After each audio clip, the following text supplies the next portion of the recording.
नमस्कार विद्यार्थियों, education point Haryana में आपका स्वागत है।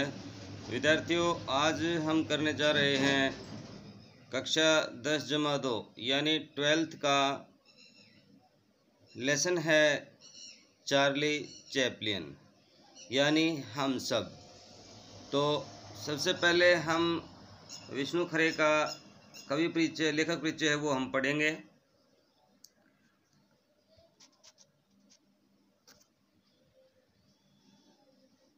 तो आइए देखते हैं। इनका जो जन्म है भाई वो 1940 ईस्वी में छिंदवाड़ा मध्य प्रदेश में हुआ था। प्रमुख रचनाएं हैं एक गैर रूमानी समय में, खुद अपनी आँख से, सबकी आवाज़ के पर्दे में, पिछला बाकी, कविता संग्रह। आलोचना की पहली किताब ये आलोचना है। सिनेमा पढ़ने के तरीके, सिनेमा आलोचना, मरु प्रदेश और अन्य कविताएं। टी.एस. इलियट, यह चाकू समय, अंतिला याजफ, काले वाला, फिनलैंड का राष्ट्र काव्य अनुवाद। इनको जो पुरस्कार मिले हैं वो रघुवीर सहाय सम्मान, हिंदी अकादमी दिल्ली का सम्मान, शिखर सम्मान, मैथिली शरणगुप्त सम्मान, फिनलैंड का राष्ट्रीय सम्मान, knight of the order of the white rose. कहने का भाव यह है कि बहुत ही ख्याति प्राप्त लेखक हैं। यह कलाकृति जितनी वह पढ़ी जाती है या सुनाई या दिखाई देती है उससे कहीं ज़्यादा होती है, और फिल्म को लेकर के शायद यह कुछ अधिक समय है, अधिक सत्य है।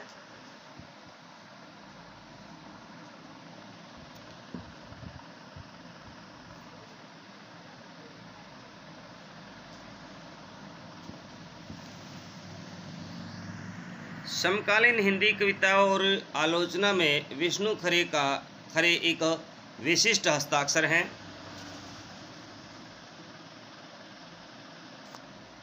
हिंदी जगत को अत्यंत विचारपरक कविताएं दी हैं, तो साथ ही बेबाक आलोचनात्मक लेख भी दिए हैं। विश्व साहित्य का गहन अध्ययन उनके रचनात्मक एवं आलोचनात्मक लेखन में पूरी रंगत के साथ दिखलाई पड़ता है। विश्व सिनेमा के भी वे गहरे जानकार हैं और पिछले कई वर्षों से लगातार सिनेमा की विधा पर गंभीर लेख करते हैं।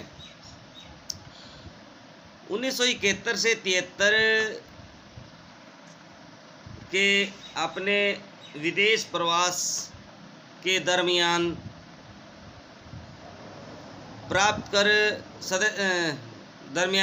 उन्होंने तत्कालीन चेकोस्लोवाकिया की राजधानी प्राग के प्रतिष्ठित फिल्म क्लब की सदस्यता प्राप्त कर संसार भर की सैकड़ों उत्कृष्ट फिल्में देखी। यहाँ से सिनेमा लेखन को वैचारिक गरिमा और गंभीरता देने का उनका सफ़र शुरू हुआ। Dinman, Navbharat Times, the Pioneer, the Hindustan, Jansatta, Dainik Bhaskar, हंस, कथादेश जैसी पत्र पत्रिकाओं में उनका सिनेमा विषयक लेखन प्रकाशित होता रहता है। वे उन विशेषज्ञों में से हैं जिन्होंने फिल्म को समाज, समय और विचारधारा के आलोक में देखा तथा इतिहास, संगीत, अभिनय, निर्देशन की बारीकियों के सिलसिले में उनका विश्लेषण किया गया है। अपने लेखन के द्वारा उन्होंने हिंदी के उस अभाव को थोड़ा भरने में सफलता पाई है, जिसके बारे में अपनी एक किताब की भूमिका में वे लिखते हैं। यह ठीक है कि अब भारत में भी सिनेमा के महत्व और शास्त्रीयता को पहचान में लिया गया है और उनके सिद्धांतकार भी उभर कर आए हैं, लेकिन दुर्भाग्यवश जितना गंभीर काम हमारे सिनेमा पर यूरोप और अमेरिका में हो रहा है, शायद उनका शतांश भी हमारे यहाँ नहीं है। शतांश भाई 100वां हिस्सा।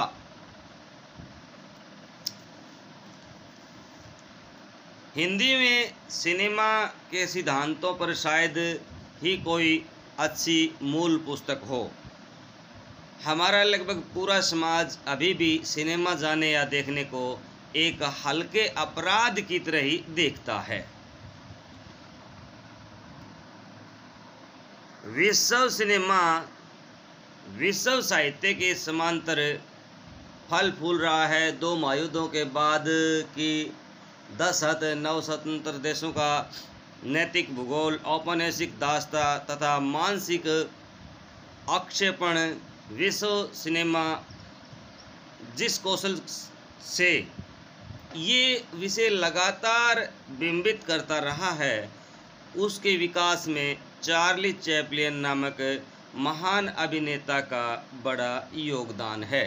इसीलिए चार्ली यानी हम सब नामक पाठ इस महान अभिनेता के भीतर के इंसान को जानने का अवसर देता है।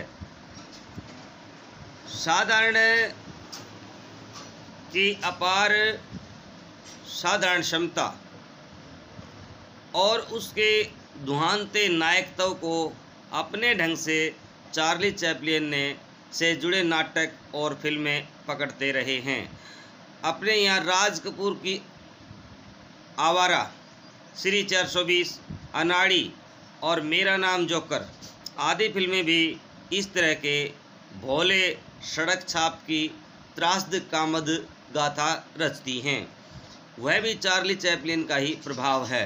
हास्य फिल्मों में के महान अभिनेता और निर्देशक चार्ली चैपलिन अपने पर लिखे गए इस पाठ में लेखक ने चार्ली के कलाक्रम की कुछ मूलभूत विशेषताओं को रेखांकित किया है। रुग्ण और हास्य के तत्वों का सामंजस्य उनकी दृष्टि में चार्ली की सबसे बड़ी विशेषता रही है। इसे देखते हुए भारत जैसे मुल्क में, देश में, जहाँ सिद्धांत और रचना दोनों स्तरों पर हास्य और करुणा के मेल की कोई परंपरा नहीं रही है, चार्ली चैपलिन की लोकप्रियता यह तय करती है कि कला स्वतंत्र होती है, बांधती नहीं है। एक से एक हास्य कलाकार हुए हैं, वे भी चैपलिन की तरह हर देश, हर उम्र और हर स्तर के दर्शकों की पसंद नहीं बन पाए। इसका कारण शायद यह है कि चार्ली की वह शख्सियत हो सकता है जिसमें सबको अपनी छवि दिखती हो। वे अपनी भूमि किसी भी संस्कृति को विदेशी नहीं लगते हैं। यह पूरा पाठ चार्ली चैपलिन के इसी जादू की व्याख्या का एक प्रयास है। तो विद्यार्थियों, चार्ली चैपलिन एक जितनी भी हम फिल्में देखते हैं उनमें जो कॉमेडियाँ होती हैं, हास्यता जो भरी हुई होती है, वो हास्यता चार्ली का करैक्टर है, चार्ली का चरित्र है। तो आइए देखते हैं सिनेमा जगत को चार्ली की क्या क्या देन है, चार्ली ने सिनेमा को क्या क्या दिया। यदि यह वर्ष चैपलिन की जन्म शती का न होता तो भी चैपलिन के जीवन का एक महत्वपूर्ण वर्ष होता, क्योंकि आज उनकी पहली फिल्म मेकिंग ए लिविंग के 75 वर्ष पूरे हुए। कौन सी फिल्म के भाई? Making a living. फिल्म को 75 वर्ष पूरे हो गए। पौन शताब्दी यानी 75 साल से चैपलिन की कला दुनिया के सामने है और 5 पीढ़ियों को मुग्ध कर चुकी है। समय, भूगोल और संस्कृतियों की सीमाओं से खिलवाड़ करता हुआ चार्ली आज भारत के लाखों बच्चों को हंसा रहा है, जो उसे अपने बुढ़ापे तक याद रखेंगे। पश्चिम में तो बार बार चार्ली का पुनर्जीवन होता ही है, यानी कि चार्ली के जीवन पर पश्चिम सभ्यता में, पश्चिम में जो फिल्में बनती हैं उनके नवीन करैक्टर की, नए जीवन की फिल्में बनती रहती हैं। विकासशील दुनिया में जैसे जैसे टेलीविज़न और वीडियो का प्रसार हो रहा है, एक बहुत बड़ा दर्शक वर्ग नए सिरे से चार्ली को घड़ी सुधारते या जूते खाने की कोशिश करते हुए देख रहा है। चैपलिन की ऐसी कुछ फिल्में या इस्तेमाल न की गई रीलें भी हैं जिनके बारे में कोई जानता न था। अभी चैपलिन पर करीब 50 वर्षों तक काफ़ी कुछ कहा जाएगा, यानी अभी गुंजाइश है कि चैपलिन पर अभी 50 वर्षों तक और कहा जाएगा।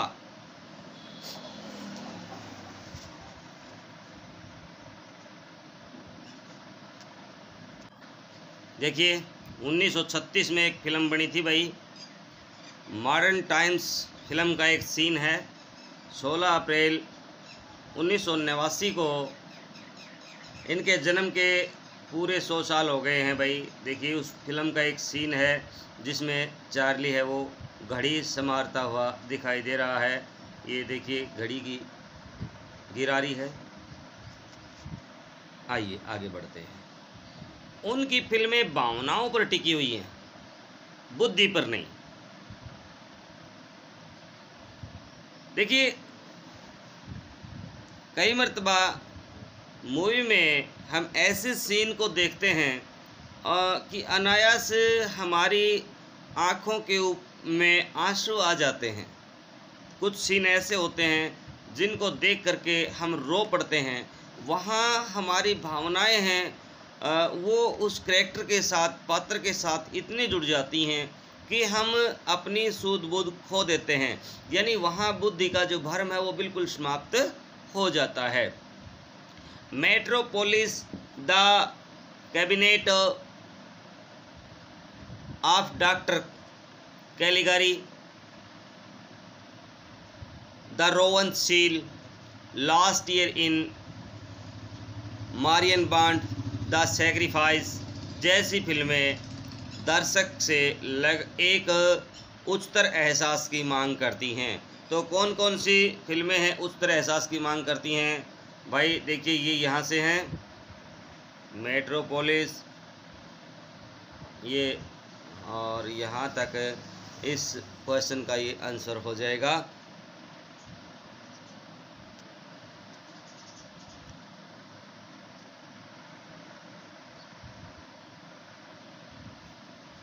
चैपलिन का चमत्कार यही है कि उनकी फिल्मों को पागलखाने के मरीजों, वकील, मस्तिष्क लोगों से लेकर के आइंस्टाइन जैसे महान प्रतिभा वाले व्यक्ति तक कहीं एक सतर पर है और कहीं सूक्ष्म रसावधन होता है, रस लेना के साथ देखते हैं, यानी अभिरुचि के साथ देखते हैं। चैपलिन ने न सिर्फ फिल्म कला को लोकतांत्रिक बनाया बल्कि दर्शकों के वर्ग तथा वर्ण व्यवस्था को तोड़ा। यह अकारण नहीं है कि जो भी व्यक्ति समूह या तंत्र गैर बराबरी नहीं मिटाना चाहता वह अन्य संस्थाओं के अलावा चैपलिन की फिल्मों पर भी हमला करता है। चैपलिन भीड़ का वह बच्चा है जो इशारे से बतला देता है कि राजा भी उतना ही नंगा है जितना कि मैं हूँ, और भीड़ हंस देती है। कोई भी शासक या तंत्र जनता का अपने ऊपर हंसना पसंद नहीं करता। एक परित्यक्ता दूसरे दर्जे की स्टेज अभिनेत्री का बेटा होना। परित्यक्ता होता है भाई त्यागी हुई, छोड़ी हुई। देखिए, आप कई बार फिल्में देखते हैं तो गोविंदा की फिल्में हैं, जैसे दूल्हे राजा है, होटल का मालिक होता है जो कादर खान, तो उसको अपने से भी नीचा दिखाता है, लोग हंसते हैं उसके ऊपर। तो इस तरह की जो भावनाएं हैं वो चार्ली की फिल्मों में व्यक्त होती हैं। गरीब अमीर का जो फासला है वो बिल्कुल उनमें मिटा दिया जाता है। दूसरे दर्जे की स्टेज अभिनेत्री का बेटा होना और बाद में भयावह गरीबी और मां के पागलपन से संघर्ष करना, साम्राज्य, औद्योगिक क्रांति, पूंजीवाद और सामंतशाही से मगरूर एक समाज द्वारा दरदुराया जाना, यानी दरदुराया जाना का अर्थ होता है उसको हटा देना, दूर हटा देना या दुत्कारना। इन सब से चैपलिन को वे जीवन मूल्य मिले जो करोड़पति होने के बावजूद अंत तक उनमें रहे। अपनी नानी को वे जीवन मूल्य नानी की तरफ से चैपलिन खानाबदोशों से जुड़े हुए थे, और यह एक सुदूर रूमानी संभावना बनी हुई है कि शायद उस खानाबदोश औरत में भारतीयता रही हो, क्योंकि यूरोप के जिप्सी भारत से ही गए थे और अपने पिता की तरफ से वे यहूदी वंशी थे। इन जटिल परिस्थितियों ने चार्ली को हमेशा एक बाहरी घुमंतु चरित्र बना दिया। देखिए, नानी है, जब फिल्मों में चार्ली ने इस तरह से काम किया तो नानी ने उसको कहा कि खानाबदोश है, यानी कुल का नाश करने वाला है। तो इस तरह से उसका जो चरित्र है वो बाहरी घुमंतु जैसा बन गया था। वे कभी मध्यम वर्गीय, बुजुर्गा या उच्च वर्गीय जीवन मूल्य ने अपना सके, यानी करोड़ों कमाने के पश्चात भी चार्ली है, उसका जीवन है वो वैसा ही सामान्य रहा। यदि उन्होंने अपनी फिल्मों में अपनी प्रिय छवि ट्रम्प बद्दू खानाबदोश आवारागर्द की प्रस्तुत की है तो उसके कारण उनके अवचेतन तक पहुंचते हैं। चार्ली पर कई फिल्म समीक्षकों ने नहीं, फिल्म कला के उस्तादों और मानविकी के सिद्धांतों ने सिर धुने हैं और उन्हें नेति कहते हुए ये मानना है, यानी प्रणाम करते हुए माना है, सिर झुकाते हुए माना है, ये मानना पड़ता है कि चार्ली पर कुछ नया लिखना कठिन होता जा रहा है। दरअसल सिद्धांत कला को जन्म नहीं देते। कला स्वयं अपने सिद्धांत या तो लेकर आती है या उसके बाद उन्हें गढ़ना पड़ता है। करोड़ों लोग चार्ली को देखकर अपने पेट दुखा लेते हैं। उन्हें मेल ऑन्टिगर या जेम्स एजी की बेहद सारगर्भित समीक्षाओं से क्या लेना देना है। वे चार्ली को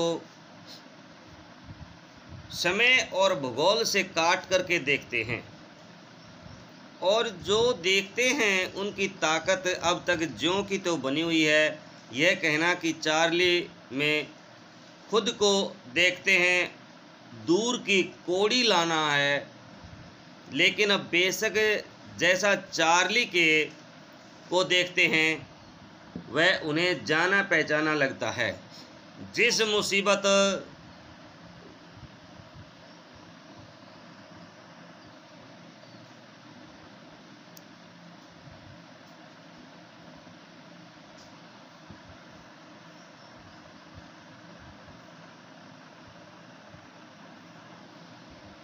हाँ, देखिए, उसे भावना को चुना और उसके कारण थे। बचपन की दो घटनाओं ने चैपलिन पर गहरा स्थायी प्रभाव डाला। यानी ऐसी कौन सी जो दो घटनाएं थी जिनके कारण उनके जीवन पर गहरा प्रभाव पड़ा। एक बार जब वे बीमार थे तब उनकी माँ ने उन्हें ईसा मसीह का जीवन बाइबल से पढ़ करके सुनाया था। ईसा के सूली पर चढ़ने के प्रकरण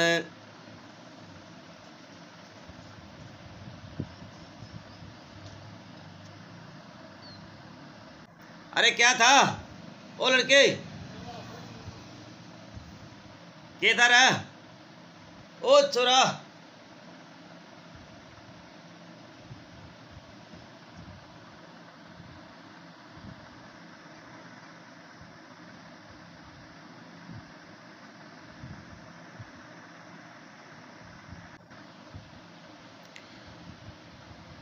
भारतीय कला और सौंदर्य शास्त्र को कई रसों का पता है।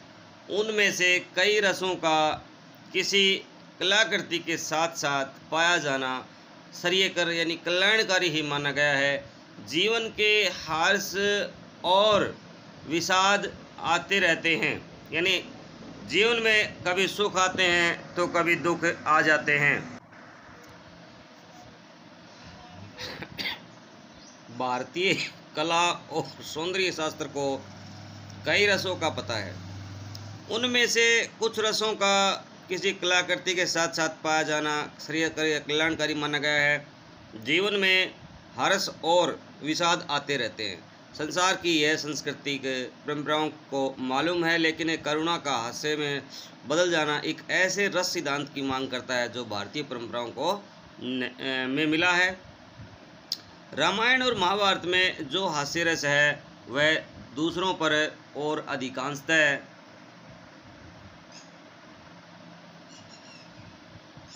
वह परसंताप से प्रेरित है। परसंताप, दूसरों के कारण दुखी।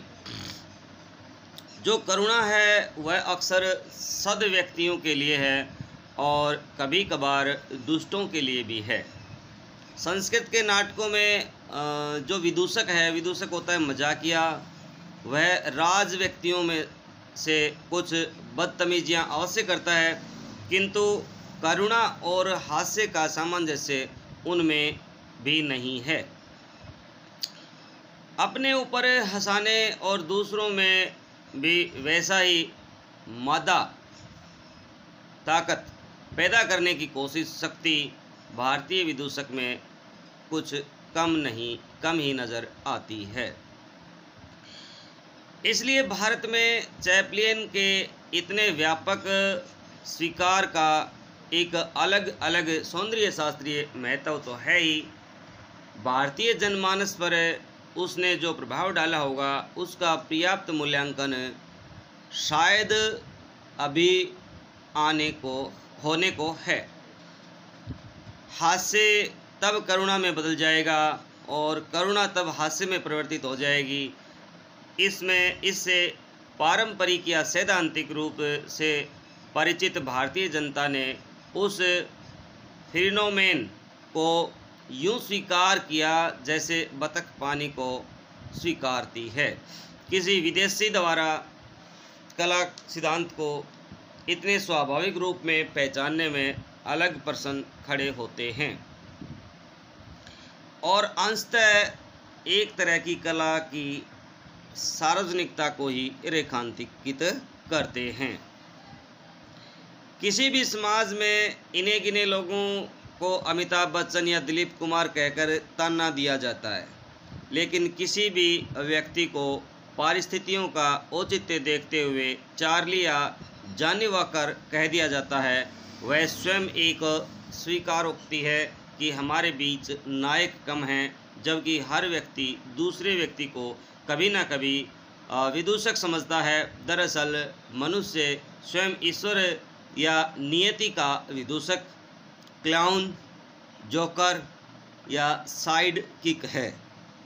यह अकारण नहीं है कि महात्मा गांधी से चार्ली चैपलिन का खास पुट था और गांधी तथा नेहरू दोनों ने कभी चार्ली का सानिध्य चाहा था। चार्ली के सिद्धांत भारतीय सौंदर्य शास्त्र की इतनी व्यापक स्वीकृति देखकर राज कपूर ने भारतीय फिल्मों का एक सबसे साहसिक प्रयोग किया। आवारा सिर्फ द ट्रम्प का शब्द अनुवाद ही नहीं किया था, बल्कि चार्ली का भारतीयकरण भी किया था। तो भाई आवारा जो फिल्म थी राज कपूर की, उसमें पहली बार चार्ली के करैक्टर को उभारने का प्रयत्न किया गया था।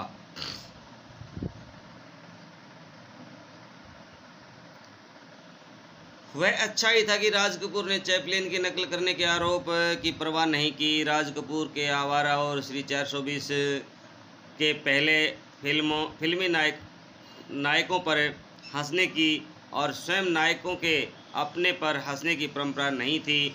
1953 से 57 के बीच जब चैपलिन अपनी गैर ट्रम्प नुमा अंतिम फिल्म बना रहे थे, तब राज कपूर चैपलिन का युवा अवतार ले रहे थे। यानी चैपलिन बूढ़े हो रहे थे और राज कपूर जवान थे। फिर तो दिलीप कुमार ने फिल्में बनाई। देखो भाई, बाबुल, शबनम, कोहिनूर, लीडर, गोपी। देवानंद ने बनाई 9 2 11, फंटूस, 3 देवियाँ। शम्मी कपूर, अमिताभ बच्चन की अमर अकबर अंथनी, बहुत अच्छी फिल्म है। श्रीदेवी तक किसी न किसी रूप से चैपलिन का कर्ज स्वीकार कर चुके हैं। बुढ़ापे में जब अर्जुन अपने दिवंगत मित्र कृष्ण की पत्नियों को डाकुओं से न बचा सके और हवा में तीर चलाते रहे, तो यह दृश्य हास्य उत्पादक दोनों ही था। ऐसा गोपी फिल्म में दिखाया गया था। और जो श्रीदेवी की फिल्में हैं, बहुत ही हास्य उत्पादक हैं, हास्य प्रदान करने वाली हैं। उनकी एक फिल्म है चालबाज, जिसमें श्रीदेवी ने 2 भूमिकाएं निभाई हैं, यानी डबल रोल में भूमिका अदा की है। तो बड़े ही मजाकिया स्वरूप में देखने को आए हैं। सीतापुर की गीता फिल्म है, उसमें भी डबल रोल हैं हीरोइन के। उसमें भी बहुत मजाकिया जो चरित्र उभर कर सामने आए हैं। अब तो कॉमेडी बहुतेरी फिल्में आती हैं, जैसे फिर हेरा फेरी है। बहुतेरी ऐसी फिल्में हैं जिनमें हम किसी न किसी रूप में चार्ली को स्वीकार कर चुके हैं। बुढ़ापे में जब अर्जुन अपने दिवंगत मित्र कृष्ण की पत्नियों को डाकुओं से न बचा सके और हवा में तेज चलाते रहे, यह दृश्य करुण और हास्य दोनों में था। किंतु महाभारत में सिर्फ उनकी त्रासद व्याख्या स्वीकार की गई है, यानी दुख की व्याख्या स्वीकार की गई है, हास्य की व्याख्या स्वीकार नहीं की। आज फिल्मों में किसी नायक को झाड़ुओं से पिटता भी नहीं दिखाया जा सकता, लेकिन हर बार हमें चार्ली की ऐसी फजीयतें याद आती हैं। फजीयत होती बेइज्जती। चार्ली की अधिकांश फिल्में भाषा का इस्तेमाल नहीं करती, इसलिए उन्हें ज़्यादा से ज़्यादा मानवीय होना पड़ा। सहवाग चित्रपट पर कई बड़े बड़े कॉमेडियन आए हैं, हास्य कलाकार आए हैं, लेकिन वे चैपलिन की सार्वभौमिकता तक क्यों नहीं पहुंच पाए, इसकी पड़ताल अभी होने को है। चार्ली का चिर युवा होना या बच्चों जैसा दिखना एक विशेषता तो है ही, सबसे बड़ी विशेषता शायद यह है कि वे किसी भी संस्कृति को विदेशी नहीं लगते, यानी उनके आसपास जो भी चीज़ें अड़ंगे, खलनायक, दुष्ट औरतें आदि रहते हैं, वे एक सतत विदेश या प्रदेश बन जाते हैं और चैपलिन हम बन जाते हैं। यानी अब जब हम फिल्में देखते हैं ना, तो हमारी भावनाएं हमेशा एक्टर की तरफ होती हैं, हीरो की तरफ होती हैं, हीरोइन की तरफ होती हैं। जो साइड हीरो हीरोइन होते हैं उनकी तरफ हमारी भावनाएं नहीं होती, उनको हम घृणा की दृष्टि से देखते हैं। हमें केवल एक्टर्स और एक्टर ही अच्छे लगते हैं। चार्ली ने के सारे संकटों में हमें यह भी लगता है कि यह मैं भी हो सकता हूँ, लेकिन मैं से ज़्यादा चार्ली हमें हम लगते हैं। यह संभव है कि कुछ अर्थों में बस्टर कीटन चार्ली चैपलिन के से बड़ी हास्य प्रतिभा हो, लेकिन कीटन हास्य का काफ्का है, जबकि चैपलिन प्रेमचंद से ज़्यादा नज़दीक है।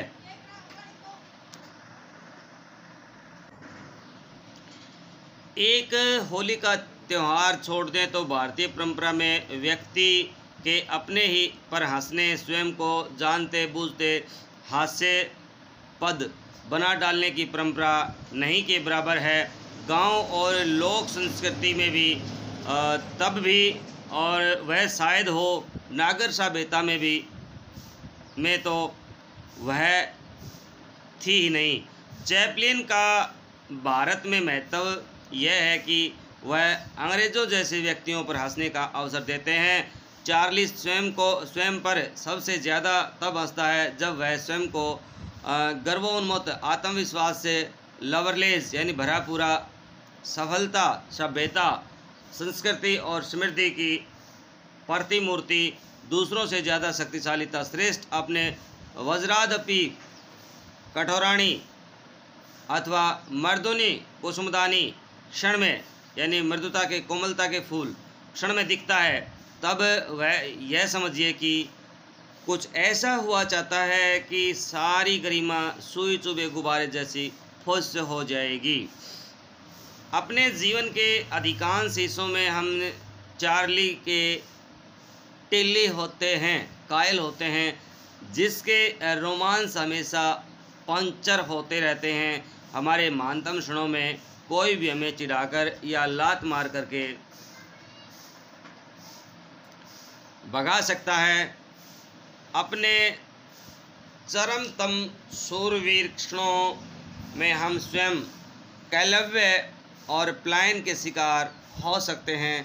कभी कभार लाचार होते हुए जीत भी सकते हैं। मूलतः हम सब चार्ली हैं, क्योंकि हम सुपरमैन नहीं हो सकते। सत्ता, शक्ति, बुद्धिमत्ता, प्रेम और पैसे के चरम उत्कर्ष में जब हम आईना देखते हैं तो हमारा चेहरा चार्ली चार्ली हो उठता है। तो देखिए विद्यार्थियों, इस लेसन में लेखक ने चार्ली के चरित्र के माध्यम से हम सब के भीतर छुपे हुए चार्ली को दिखाने का प्रयत्न किया गया है कि कहीं ना कहीं हम चार्ली का अनुकरण करते जा रहे हैं। पहले सिनेमा जगत में अपने ऊपर हंसना एक्टर का, हीरो का, नायक का नहीं होता था, और यहाँ तक कि भारतीय संस्कृति में आज भी फिल्में देखने के लिए जाना एक हल्का सा अपराध ही माना जाता है। लेकिन चाहे कोई कुछ भी कहे, हम सब चार्ली हैं। कहीं ना कहीं हमारे भीतर उसकी भावनाएं छिपी हुई हैं, हम अपनी भावनाएं उसके साथ जोड़ कर ही देख पाते हैं। तो विद्यार्थियों, ये हमने आपका लेसन जो है पढ़ा है। इसमें यदि आपको समझ नहीं आया तो इसको दोबारा पढ़िए, 3 बार पढ़िए। जितना ज़्यादा बार पढ़ेंगे आपको अच्छी तरह से समझ में आता जाएगा। अगले वीडियो में हम मिलेंगे इसके अभ्यास के प्रश्नों के साथ। तो यदि आप चैनल पर नए हैं तो चैनल को सब्सक्राइब ज़रूर कर लें, घंटे वाले बटन को भी दबाएं ताकि आने वाला हर वीडियो सबसे पहले आपको मिले। जय हिंद, जय भारत।